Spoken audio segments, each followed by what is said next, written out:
So what are your thoughts on remote start, right? So if you don't know, on the key fob, there's a remote start button. The car always has to be locked to start it, but then you'll press the, it's got like a half circle on it. You'll press it and then press and hold.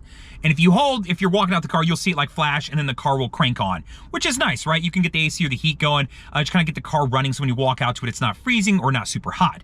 However, I know it makes a lot of people uncomfortable. They're worried that in their pocket, they might accidentally start their car and the car's just sitting out there in the parking lot running. Well, two things. One, it's got a 10-minute timer on it.